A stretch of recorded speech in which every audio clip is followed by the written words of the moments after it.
नमस्कार, आदाब दोस्तों। न्यूज़ टुडे में आपका स्वागत है। झारखंड और महाराष्ट्र विधानसभा चुनाव के नतीजे दिल्ली विधानसभा चुनाव पर कितना असर डालेगी। जैसा कि आप जानते हो कि हाल फिलहाल में 2 राज्यों में विधानसभा के चुनाव हुए, एक राज्य महाराष्ट्र और दूसरा झारखंड। इन दोनों राज्यों के जो नतीजे हैं वो काफ़ी ज़्यादा अप्रत्याशित रहे। झारखंड के नतीजे काफ़ी ज़्यादा चौंकाने वाले तो नहीं रहे, लेकिन महाराष्ट्र विधानसभा चुनाव के नतीजे काफ़ी ज़्यादा चौंकाने वाले थे।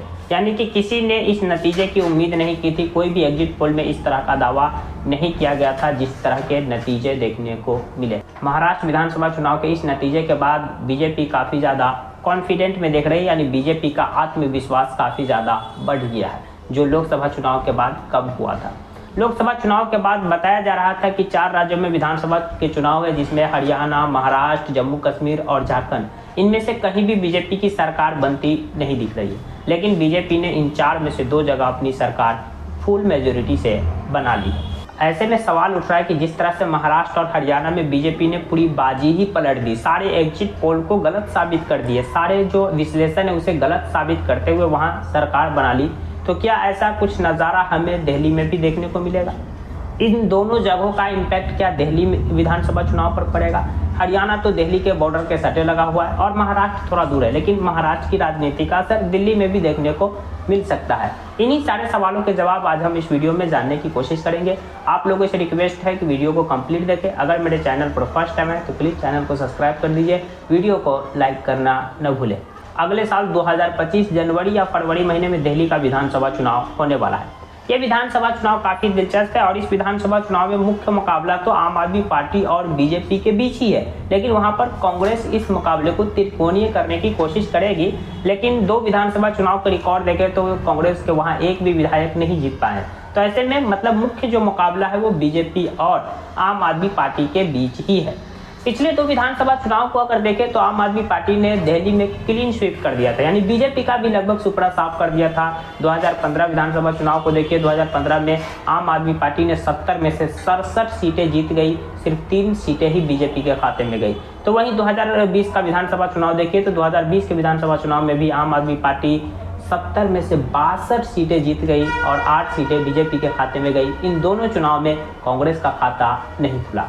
अब सबकी नज़र 2025 के विधानसभा चुनाव पर है कि 2025 के विधानसभा चुनाव में क्या फिर एक बार आम आदमी पार्टी अपने रिकॉर्ड को दोहराएगी या इस बार बीजेपी यहां बाजी मार लेगी। जैसा हरियाणा और महाराष्ट्र में सबको चौंका कर रख दिया, ऐसा ही क्या बीजेपी दिल्ली में भी चौंका कर रख देगी? अभी तक के जो आए सर्वे और विश्लेषण से पता चलता है कि आम आदमी पार्टी वहाँ सरकार बनाती दिखेगी और आम आदमी पार्टी झारखंड के नतीजे से कुछ सीखेगी भी, महाराष्ट्र के नतीजे से भी वो काफ़ी कुछ सीखेगी कि महाराष्ट्र में जो हाल हुआ अपोजिशन पार्टी का, तो उनसे भी वो कुछ सीखेगी। लेकिन झारखंड के जो नतीजे हैं वो दिल्ली के विधानसभा चुनाव से मिलता जुलता है, क्योंकि झारखंड के विधानसभा चुनाव से पहले भी झारखंड के जो चीफ मिनिस्टर थे हेमंत सोरेन, उन्हें गिरफ्तार कर लिया गया, उनके पार्टी को तोड़ने की कोशिश की गई और अब जब चुनाव हुआ तो जनता की सिंपैथी उनके साथ गई और उन्हें रिकॉर्ड वोट पड़ा, रिकॉर्ड सीट से वो जीते भी और वहाँ फिर आप सरकार बनाएंगे।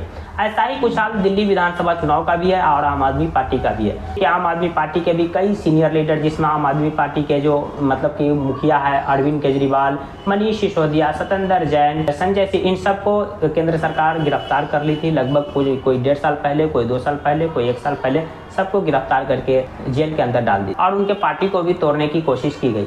इस सिंपैथी का आम आदमी पार्टी फायदा उठा सकती है आगामी विधानसभा चुनाव में और बताया जा रहा है कि आम आदमी पार्टी इस सिंपैथी का फायदा उठाने की भी कोशिश कर रही है। आम आदमी पार्टी इस मुद्दे को काफ़ी ज़ोर शोर से उठा रही है, काफ़ी इस मुद्दे पर मतलब कि बहस कर रही है, प्रचार कर रही है कि हम लोगों ने भ्रष्टाचार नहीं किया, बल्कि हमारी पार्टी को ख़त्म करने के लिए इन लोगों ने इस तरह के षड्यंत्र रचे, हमारे सारे सीनियर लीडर को पकड़ के जेल में डाल दिए, लोकसभा चुनाव से ठीक पहले पकड़ के डाल दिए ताकि इनकी एक भी सीटें नहीं आएगी।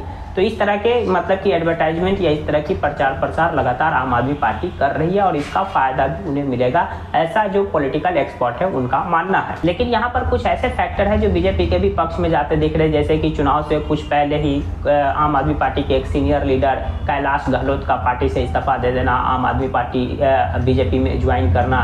इनके अलावा और भी कई जो स्थानीय फैक्टर है, जैसे कि दिल्ली में प्रदूषण की समस्या, इस मुद्दे को केंद्र सरकार यानी कहने का मतलब बीजेपी सरकार आम आदमी पार्टी पर थोप रही है, आम आदमी पार्टी केंद्र सरकार पर थोप रही है। तो ये कुछ ऐसे मुद्दे हैं जो बीजेपी के साथ जा सकते हैं और बीजेपी इन मुद्दों को विधानसभा चुनाव में उछाल कर वहाँ पर अपना परफॉर्मेंस बेटर कर सकती है। यानी कि कुल मिलाकर ये कहा जा सकता है कि आगामी 2 विधानसभा चुनाव जो आम आदमी पार्टी के लिए जीतना जितना आसान था, 2025 का विधानसभा चुनाव उतना आसान नहीं रहेगा। लेकिन अभी तक क्या है, तमाम सर्वे में आम आदमी पार्टी 2025 में विधानसभा का चुनाव जीत रही है। 2020 के भी विधानसभा चुनाव के समय काफी कि कड़ा मुकाबला देखने को मिला था, क्योंकि उससे 1 साल पहले 2019 के लोकसभा चुनाव में दिल्ली के सभी 7 सीट पर बीजेपी जीत दर्ज की थी। ऐसे में अनुमान लगाया जा रहा था कि इस रिकॉर्ड को रिपीट करेगी और बीजेपी दिल्ली में सत्ता में वापसी करेगी। लेकिन फिर इन सभी अनुमान को भी आम आदमी पार्टी ने गलत साबित किया कि दिल्ली के जो वोटर है उनके लोकसभा में वोटिंग का उद्देश्य अलग होता है, वो अलग मुद्दों पर वोट करते हैं और विधानसभा में अलग मुद्दों पर वोट करते हैं। यानी कि जो वोटर लोकसभा में बीजेपी को वोट करते थे वही वोटर विधानसभा में आम आदमी पार्टी के साथ चले जाते। ऐसा ही 2024 में भी हुआ कि 2024 में बीजेपी 7 की 7 सीट दिल्ली की जीत गई, आम आदमी पार्टी और कांग्रेस का गठबंधन होने के बावजूद।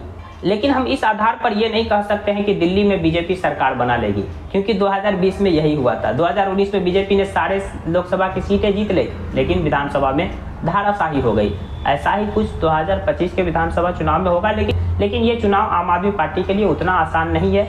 वहीं कई पॉलिटिकल एक्सपर्ट्स का मानना है कि आम आदमी पार्टी जिस तरह से लोकसभा चुनाव कांग्रेस के साथ मिलकर लड़ी, अगर विधानसभा का चुनाव भी कांग्रेस के साथ मिलकर लड़ेगी तो इसका फायदा आम आदमी पार्टी और कांग्रेस को दोनों होगा, यानी कि वोटों के ध्रुवीकरण से बचा जा सकेगा। लेकिन जिस तरह के जो कांग्रेस के स्थानीय लीडर है वो खास करके आम आदमी पार्टी के विरुद्ध राजनीति करते हैं, तो ये गठबंधन, ये अलायंस हो पाना मुश्किल है, क्योंकि कांग्रेस का केंद्रीय नेतृत्व तो गठबंधन करना चाहता है, लेकिन कांग्रेस का जो स्थानीय लीडर है वो इसके विरोध में रहते हैं, वो आम आदमी पार्टी के विरोध में राजनीति करते हैं। तो ये गठबंधन होना मुश्किल है, और गठबंधन होगा तो फिर कांग्रेस के अपने स्थानीय लीडर को कॉन्फिडेंस में लेना पड़ेगा, उनसे बातचीत करना पड़ेगा कि हम आम आदमी पार्टी के साथ अगर जाते हैं तो इसमें हमारा भी फायदा है और आम आदमी पार्टी का भी फायदा है। वहीं आम आदमी पार्टी भी विधानसभा चुनाव में कांग्रेस से गठबंधन के मूड में नहीं दिख रही है। उन्हें उम्मीद है कि हम अकेले दम पर चुनाव लड़कर यहां सत्ता में वापसी करेंगे और रिकॉर्ड तोड़ बहुमत से वापसी करेंगे। बाकी दिल्ली विधानसभा चुनाव को लेकर आपकी क्या राय है? क्या एक बार फिर दिल्ली में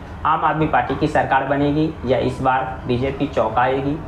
आप अपनी राय कमेंट बॉक्स में जरूर डालें। जानकारी पसंद आई तो प्लीज़ वीडियो को लाइक कर दीजिए, चैनल को सब्सक्राइब कर दीजिए। Thank you for watching.